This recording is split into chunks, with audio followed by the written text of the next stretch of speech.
Guys, troubleshoot. Bali itong three-way connection nitong chandelier is ang may-ari ay nag-blink pagka in-on and off. Tapos bigla na lang hindi umilaw itong chandelier. Pero itong chandelier guys, connection is ang tagal na. Pinagana ko to 1 year nang hindi gumagana. Ngayon, ang issue nung umalis ako dito, good siya. Almost 1 month is biglang nawalan ng power.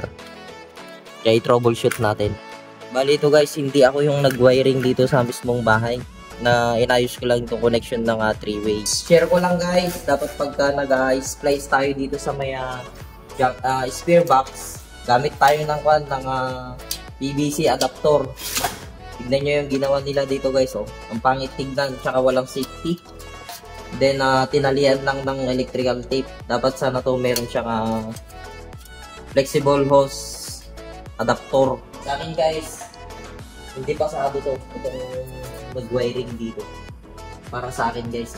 Kaya makita nyo naman sa itsura ng wiring dito sa may taas ng ceiling. Dapat tong pagkalalo ng mga ganito guys, steel truss, puro PVC conduit sana ang mailagay, pero hindi siya PVC conduit. Ang daming flexible hose. Sabi ng may-ari, mahigit 10 years na tong wiring ng bahay nila guys. Kaya medyo pumapalya-palya na tong mga lighting outlet dito sa second floor. Sabi ko sa may-ari guys na ikwan natin, i-troubleshoot natin. Hindi ko masabi na chandelier ang problema or yung kanyang wiring connection. Kaya troubleshoot natin guys. Itong 3-way connection guys is tetestingin ko siya dito sa nabili nilang warm white na guys na para sa may cube light. I-test natin dito yung kanyang 3-way.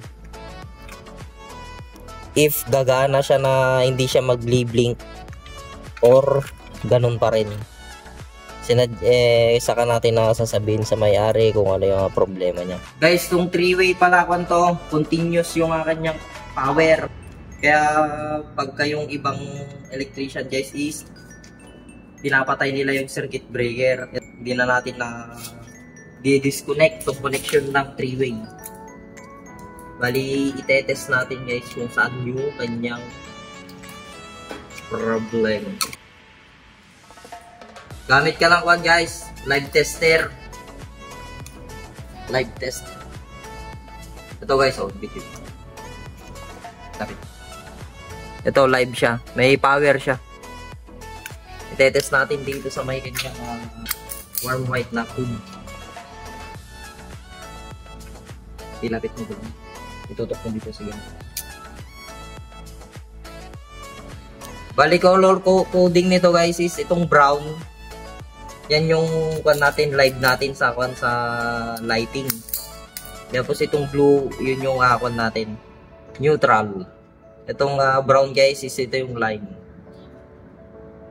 Pagdikitin lang natin to guys para makita natin kung gagana siya or hindi. Balikuan guys, goods tong connection ng chandelier.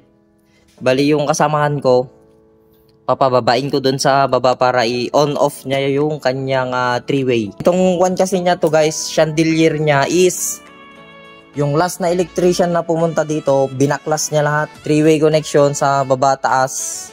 Then itong lighting outlet niya, wala to lahat na dinisconnect ng electrician na pumunta dito, yung unang electrician na pumunta. Ngayon 1 year, almost 1 year na hindi gumana tong chandelier, pinagana ko. Patayin mo dyan! Naka-on! Punta ka sa baba! Oo. Bali yung switch nito guys, meron dito. Ito yung switch nya. Ito yung papunta sa baba. Dito sa second floor din, i-on nya dun sa may ground floor. On! Dito sa taas! Itong connection ng 3-way guys is goods.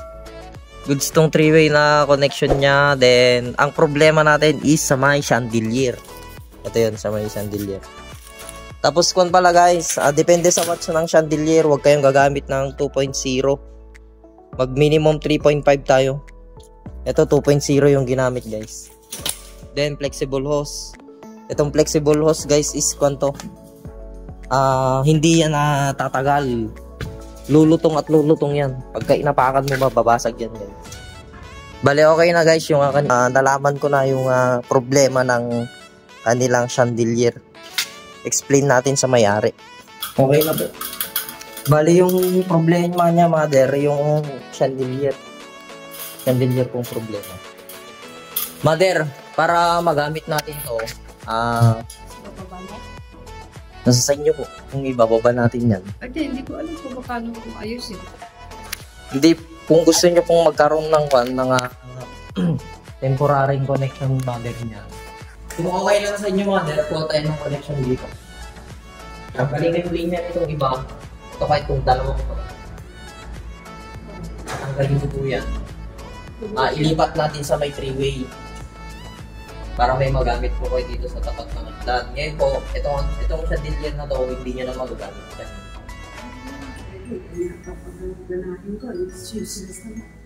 Wala. Kung ito po gusto nyong paganahin mother, ibababa po yan.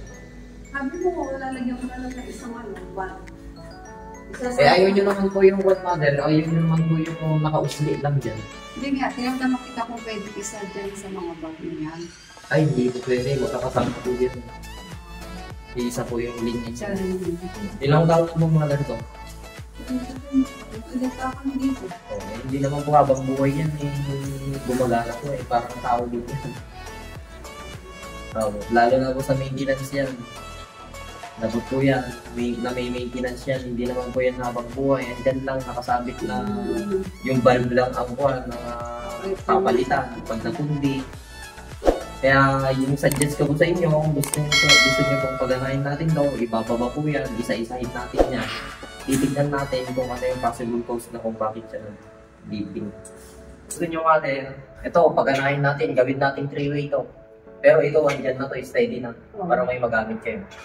Itong dalawa? Ito ang tatlo po, paganahin natin. Tapos ito, palitan natin ng another plug. Valve, parang gagamit. Para apat na sila. Hindi po, ito. Tatlo. Apat na hindi pwede yung isa daw.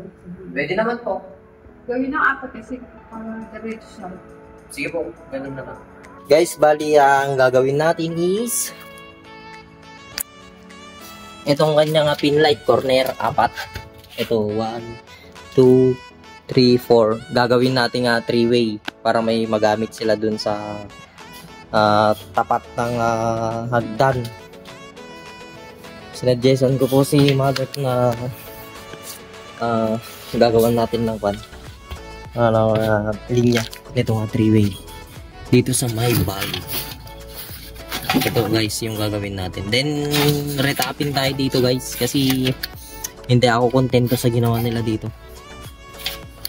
Para kung sakaling nagkaberya isa, hindi naman siguro guys kasi ayusin naman natin ba. Bali 4 na corner pin light yung gagawin natin guys na 3-way. Pansamantala kasi titingin pa daw si mother ng chandelier para dito sa may stair. Gusto niya yung simple lang muna para ay papano is may magamit silang ilaw dito sa may stair. Bali ito guys, i-on ko na. I-set up ko na tong kanyang 3-way.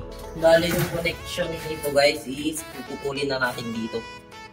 Ikakat natin dito para i-transfer sa may 3-way connection. Pag nakabili na si madam guys ng para dito sa may center, dito sa may tapat ng stair sa may hagdan is pwede natin itap din ito. Ibabalik natin sa dati ng linya sa may pin light corner. Ang electrical guys, hindi biro to. Ito yung pinakamaselan sa parte ng isang bahay o kaya building. Guys, bali ito pala 3-way connection to 4. Parallel connection. Bali ito yung switch niya guys sa 3-way. Guys, bale okay na tong 3-way connection. Temporary connection muna guys para may magamit sila ma'am and sir dito sa may tapat ng kanilang hagdan. Then pag nakabili na sila ng chandelier, ililipat natin yung connection ng 4-pin light 3-way dito sa may chandelier, sa may panibagong chandelier guys na mabibili nila ma'am. Please like and share my Facebook page, Moto Elect TV, and YouTube channel Moto Elect TV. Maraming salamat.